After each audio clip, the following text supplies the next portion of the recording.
Welcome to Wilmington, North Carolina. I'm Haven Lee, and this is Destination Wow. Hello, I'm Haven Lee, and I'm thrilled to take you on a journey through the heart of downtown Wilmington, North Carolina, a place that's not just a destination on my map, but a testament to resilience, creativity, and the enduring spirit of the American South. When I first walked down these streets, I was struck by the seamless blend of past and present. This historic district, situated where the Cape Fear River flows, has been the lifeblood of our community for nearly 3 centuries. In 1739, Wilmington was officially established as a trading post, and those early entrepreneurs could never have imagined the vibrant cultural epicenter it would become. The architecture tells a story of ambition and aspiration. Stroll down Market Street today, and you'll see buildings that have witnessed centuries of commerce, from colonial shipping and naval supply during our nation's founding years, to the thriving port operations that made Wilmington a major economic hub in the 1800s. These are more than old structures. They're living books, each facade revealing chapters of entrepreneurial spirit and architectural innovation. What captivates me most is the cultural renaissance that transformed this district in recent decades. In the 1970s and 80s, downtown Wilmington faced the same challenges as many aging port cities: declining commerce, aging infrastructure, and an exodus of residents to newer suburbs. But something remarkable happened here. Artists, dreamers, and community leaders saw potential where others saw decay. They began converting historic warehouses and commercial spaces into galleries, studios, theaters, and restaurants.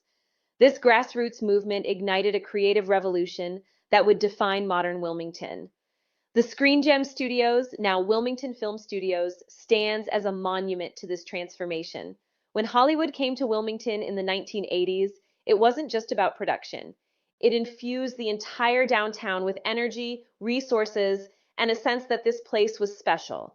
Countless films and television shows have been produced here, and the creative ecosystem that developed attracted talent from across the country. Today, that legacy continues with our thriving independent film community and the countless creatives who call this downtown home.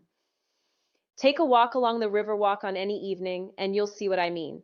Families stroll hand in hand, street musicians fill the air with melodies, and the sunset paints the Cape Fear River in shades of gold and crimson. This nearly 2-mile path, developed over the past couple decades, has reclaimed our connection to the water that made this place possible.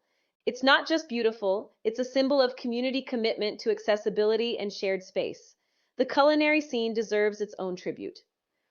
From Dock Street's fresh seafood restaurants that honor our maritime heritage, to innovative farm-to-table establishments that showcase North Carolina's agricultural bounty, downtown dining has become world-class. These restaurants aren't just businesses, they're gathering places where neighbors become friends, where business deals happen over local catch, and where the city's diverse population celebrates together. But I want to be honest about something. This revitalization wasn't automatic or inevitable. It required people who cared enough to invest not just capital, but vision and perseverance. The Wilmington Downtown Incorporated organization, local artists, business owners, and city leaders made intentional choices to preserve historic character while embracing innovation. They said no to demolition and yes to restoration. They created incentives for new residents and businesses. They understood that a healthy downtown requires mixing commerce and culture, history and progress, residents and visitors. Today's Wilmington attracts young professionals, artists, entrepreneurs, and families who recognize the exceptional quality of life this place offers. We have First Friday art walks where the streets close to cars and open to culture. We have music venues hosting everything from indie rock to jazz. We have bookstores, coffee shops, theaters, and spaces where people gather not because they have to, but because they want to. Looking at downtown Wilmington now, I'm reminded that cities are not static. They're living organisms that require constant care, imagination, and civic commitment. The struggles of yesterday have been transformed into the strengths of today. The warehouses that once stored goods now store masterpieces. The shipping offices are now creative agencies and law firms. The saloons are now wine bars and craft breweries. This isn't a finished story. Downtown Wilmington continues to evolve. New residents arrive with fresh ideas. New businesses open their doors. New artists choose to make this their home. And that's the greatest achievement of all. This is Haven Lee celebrating downtown Wilmington, North Carolina. The City of Wilmington has decided to uncover every single street. They'll actually go in and lift the asphalt. They'll pick up every brick, clean it off, reshape it, and put it right back in the same spot. Which is a very time-consuming and laborious process, as you would imagine. So they say it'll take about 10 to 15 years. Now, a few more restaurants that we're passing Slice of Life Pizzeria and Pub. That used to be an old Masonic lodge where they had all of their secret meetings on that second floor. And then across the street, we have the Fork and Court. They are known for their sandwiches. They are the size of your face, so I always recommend splitting it.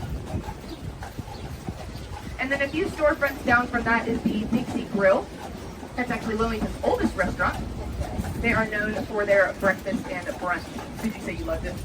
It's so good. I know some people think they're like, I bet they just pay her to say that. It really is good. Oh, look at your brother. Happened in the night. Does anybody have any questions? No, well, that's good. That either means I'm talking too much or I'm actually doing my job. Okay, I gotta wait, so that's a good thing. Well, I know I've already said it, but on behalf of Trumpet and Trooper and I want to thank you guys again for riding with us this afternoon. Your ticket purchases and tips and donations are the only reason we get to continue rescuing and caring for these two fellas, so huge thank you. Now, we did Route 3 today. We do have multiple tours. If you guys come back, let your driver know. We'll try to mix it up a little bit. Although we are at the mercy of whatever the city has going on that day, but we'll do our best. I do ask that everybody stay seated for just a second. Get a little creative. I'll let you guys know when you can step off to the left where we can finalize payments. And I'm happy to get pictures of everybody with the horses as well, so you guys have a little something